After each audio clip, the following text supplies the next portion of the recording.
tell me anything about Martin Luther King? He said, how about black people and white people go to the same school? Why do they not? And then he made every black person and white person go to the school and not have the same water and not have different water fountains. Oh. Okay, do you know anything about Christopher Columbus? Never heard of him before.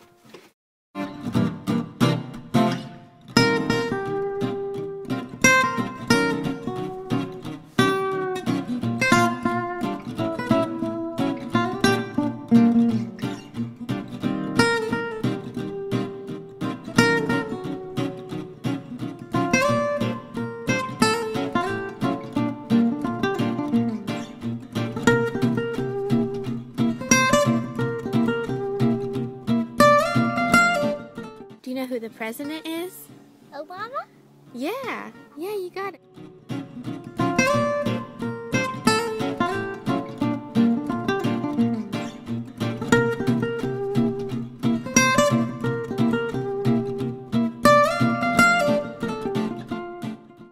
When asked about Woodrow Wilson, my brother Andrew knew that he was the president during World War I and that he began the League of Nations, which was the precursor to the United Nations.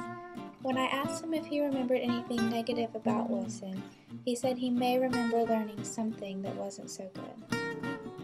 I then explained that he was a radical white supremacist who effectively closed the Democratic Party to African Americans for another 2 decades following his presidency. In addition to this, he was highly nativist.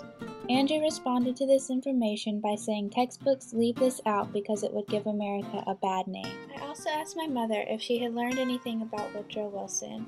She said that all she could remember was that he had been a president. She was shocked to hear all that he had really done. So I asked my mother if she learned about Helen Keller and what she had learned. And she said all she could remember about Helen Keller was that she was deaf, blind, and maybe had some behavior problems because of her inability to communicate.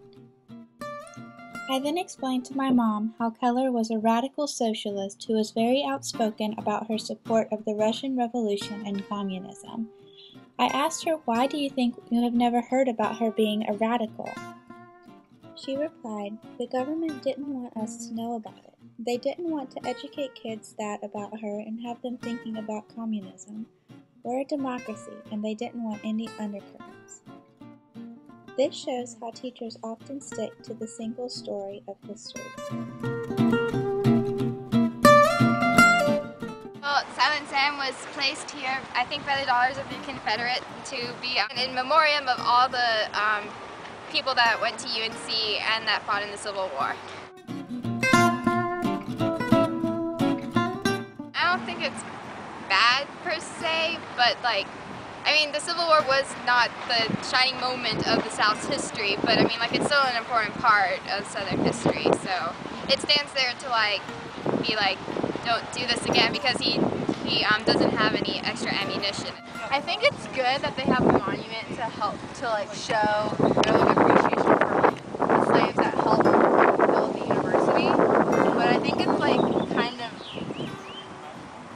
bad because it represents what they used to. I don't know. I think it's kind of sad that it shows the past of what they did and how they weren't part of the universe. Yeah. I think I would make it bigger, but I don't know if I'm a big fan of them holding things up, because it's a symbol of their oppression and stuff. So, or maybe glorify them more. Yeah, glorify them more instead of just being yeah.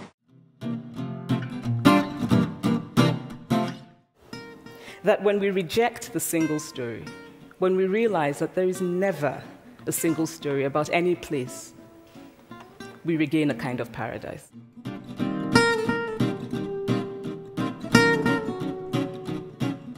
I think it's important for all of us to know and understand history, both the good and the bad parts of it, so that we don't make the same mistakes again, and so we have a firm understanding of where we've been, so we can better understand where we need to go in the future.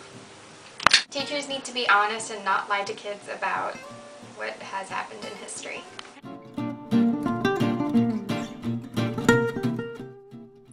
Children love stories, and they can learn a lot by listening to stories. So instead of sugarcoating the past and telling them only the good parts of history, let's tell them stories about other parts of history so that they can learn more and be able to build a better future.